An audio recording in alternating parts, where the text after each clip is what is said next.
है ना। तो अभी जस्ट 2 महीने पहले ही तो पिछले साल 2022 में उन्होंने यूपीएससी एग्जाम दिया था, फाइट किया था और वो आईएएस के लिए सेलेक्ट हुए हैं। तो उनके बारे में बताऊंगी कि एक्चुअली उनकी जर्नी जो है कहाँ से स्टार्ट होती है। तो 29 जनवरी 2017 का दिन था। वो ट्रेन में दिल्ली से अलीगढ़ अपने घर आने के लिए सफर कर रहे थे। ट्रेन में थे, ट्रेन में बहुत भीड़ था। वो ट्रेन में देखे होंगे बहुत लोग होते हैं जो दरवाजे के पास खड़े होते हैं, वो भी वैसे ही खड़े होते हैं। भीड़ इतना ज्यादा होता है कि उनका पैर फिसल जाता है, चलती ट्रेन में वो गिर जाते हैं। और जब उनकी आंख खुलती है तो वो अपने आप को कहाँ पाते हैं? आईसीयू में, है ना। आईसीयू में पाते हैं और आंख खुला होता है उनका, बट उनको इतना समझ में नहीं आता कि उनका शरीर किस हालत में है, कैसा कुछ भी नहीं। क्या होता है, एक डॉक्टर्स की टीम आती है, वो बताते हैं उनको कि आपके बाएं हाथ की 2 उंगलियां, ये जो 2 उंगलियां हैं वो नहीं रही। सूरज हताश हो जाते हैं कि अब मैं क्या करूंगा, मेरे बाएं हाथ की 2 उंगलियां नहीं है।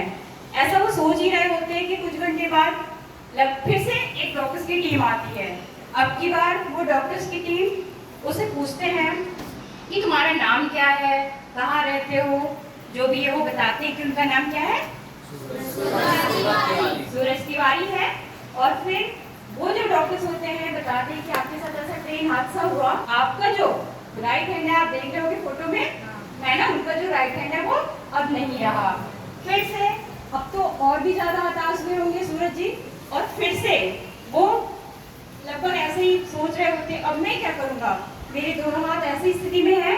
वो फिर से कुछ घंटे होते हैं, लगभग 2 घंटे बाद फिर से डॉक्टर्स की टीम आती है, फिर वही क्वेश्चन करते हैं, बताते हैं आपके साथ ऐसा हादसा हुआ।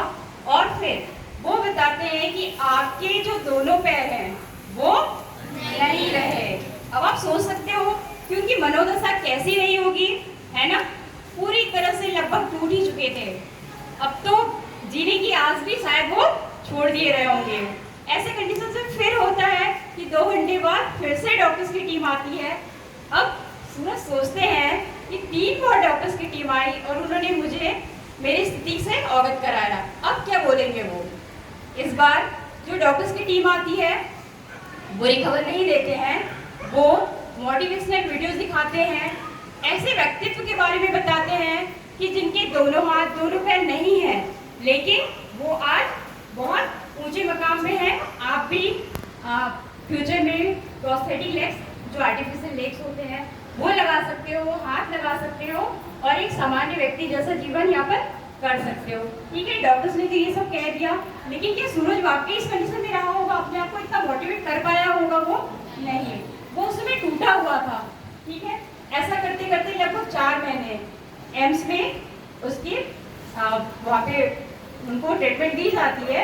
और ट्रीटमेंट के समय जब लगभग वो उनको 3 बार ड्रेसिंग किया जाता था, ड्रेसिंग समझते हो ना, पट्टी किया जाता है, तो उस जब उनको ड्रेसिंग किया जाता था तीनों टाइम, तो उनको जो दर्द होता था वो इतना ज्यादा असहनीय होता था कि उनका दिमाग तो काम नहीं करता था। लेकिन हाँ, उन्होंने एक संकल्प किया था कि जिस दिन मैं इस दर्द से बाहर आऊंगा उस दिन मैं निश्चय ही कुछ करूंगा।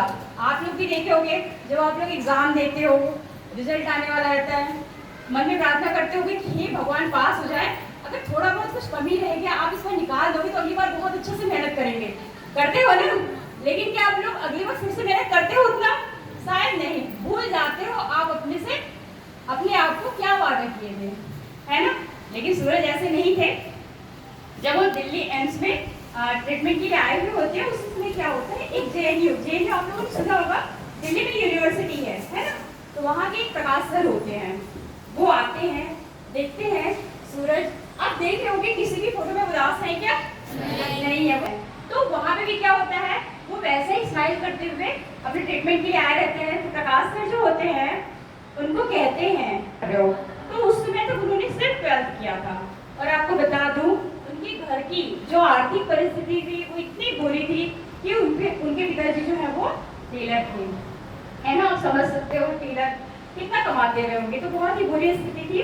तो उनके जो प्रकाश से मिलते हैं वहाँ पे एम्स में, वो उनसे बोलते हैं कि तू जेएनयू में एडमिशन ले लो, वहाँ जो है डायरेक्ट एडमिशन नहीं होता है, वहाँ पे एंट्रेंस एग्जाम होता है। तो आप क्या करो, वहाँ का एंट्रेंस एग्जाम दो। जो प्रकाश सर होते हैं उसकी हेल्प करते हैं, उसको JNU लेके जाते हैं, घुमाते हैं।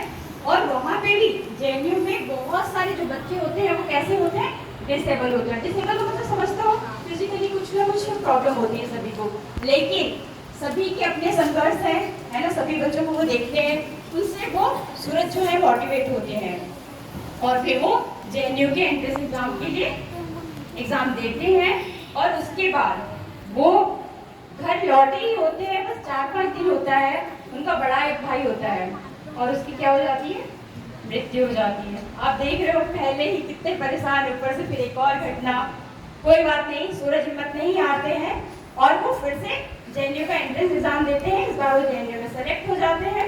ठीक है, वो पढ़ रहे होते हैं, उनको ये भी नहीं पता होता, जैसे आप लोगों के स्कूल में होता, आप लोगों को पता है कि ईयरली एग्जाम्स होते हैं, है ना। तो वहाँ पे क्या होते थे, सेमेस्टर वाइज एग्जाम होते थे।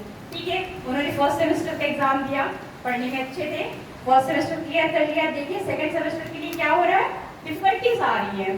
तो वो क्या करते हैं, लाइब्रेरीज होते हैं, है ना, तो वहाँ जाके स्टडी करते हैं। तो वहाँ जाते हैं तो उनको कौन से एग्जाम के बारे में पता चलता है, UPSC एग्जाम के बारे में, है ना। तो वो भी क्या करने लगते हैं, साथ में अपनी पढ़ाई के साथ साथ वो UPSC का भी देते हैं। तो UPSC एग्जाम पहली बार जब उन्होंने दिया, फिर लेते हैं, वो जाते हैं, एग्जाम करना शुरू करते हैं। 3-4 क्वेश्चन में उनको समझ में आ जाता है कि वो अच्छा नहीं कर रहे हैं। तो क्या करते हैं, वो फिर से UPSC की पूरी स्ट्रेटजी बनाते हैं। लाइब्रेरी में काफ़ी सारे उनको सीनियर्स मिलते हैं, वहाँ पे जो लाइब्रेरियन मैडम होती है वो उनको लैपटॉप देते हैं। एक डॉक्टर होते हैं जो को बहुत ही अच्छा व्हील चेयर जिसमें वो बैठे हुए हैं, देख रहे हो, इसमें क्या होता है, वो अकेले उसको चला सकते हैं, है ना। उनको किसी की हेल्प की जरूरत नहीं होती है, वो व्हील चेयर भी मिलता है। और जो भी उनके सीनियर्स होते हैं काफ़ी कुछ उनको बताते हैं कि आपको किस तरीके से पढ़ाई करनी है। आपको जो है 1 घंटा कोशिश करना है कि डेली न्यूज़पेपर पढ़िए, जितने भी एनसीईआरटी के बुक्स होते हैं, वो रेफरेंस बुक्स जो होते हैं, जो भी, वो सब आप अच्छे से पढ़ाई कीजिए। सोशियोलॉजी को 1 घंटा दीजिए। ऐसा करके वो पूरा अपनी एक स्ट्रेटजी बनाते हैं। आप लोग भी बनाते हैं कुछ प्लान अपने एग्जाम के लिए, कि बस यही पढ़ते रहते हैं, जो आया मन में पढ़ते रहे। बेटा एक बात याद रखिएगा, अगर आप अपनी पूरी प्लानिंग के साथ अपनी स्टडी को प्रॉपर टाइम दोगे, बिल्कुल आपको पता होगा कि इस दिन हमको इतना पढ़ना है। आप कैसे भी समय निकालें, आपके पास 24 घंटे होते हैं। अगर आप 1 से 2 घंटा भी अच्छे स्टडी करते हैं, जब आपका माइंड कैसा हो, रिलैक्स हो। दीदी ने आप लोगों को भ्रामरी प्राणायाम, ओंकार जाप कराया है, आप लोगों के लिए बहुत अच्छा है। स्मरण शक्ति बढ़ाने के लिए डेली क्या कीजिए, कम से कम 5-5 बार तो कर ही सकते हैं। कितना टाइम लगेगा, थोड़ा सा ही, है ना। तो वो सब करिए। और फिर जो सूरज तिवारी है वो क्या करते हैं, UPSC का एग्जाम देते हैं, उनका प्री निकलता है, उसके बाद फिर वो मेंस भी क्लियर करते हैं, है ना। उसी बीच एक होता है एग्जाम JRF, जो JNU में वो पढ़ रहे थे, तो वहाँ पे JRF होता है, जूनियर रिसर्च फेलोशिप, वो भी उनका क्लियर हो जाता है। और इधर UPSC वो भी वो क्लियर करते हैं और 917वीं रैंक जो है वो पाते हैं। सब कैटेगरीज में जो उनका नंबर होता है वो सेकंड आते हैं वो, और वो अभी वो IAS के लिए क्वालिफाई कर चुके हैं। और आप अगर YouTube में उनको सर्च मारोगे तो उनसे पूछा जाता है कि आप युवाओं को क्या संदेश देना चाहते हो, है ना। वो क्या कहते हैं पता है, there are millions of sun hiding behind dark clouds. आप लोग की जैसे आप लोग भी सन हो, बन सकते हो सूरज तिवारी जैसा बहुत अच्छा। तो वो बोलते हैं कि जो गहरे क्लाउड है उनके पीछे क्या हुए हैं, बहुत सारे सन छुपे हुए हैं। वो बोलते हैं I am giving them hope, है ना, मैं उनको होप देता हूँ। कम आउट, बाहर आइए और चमकिए, शाइन ब्राइट स्काई।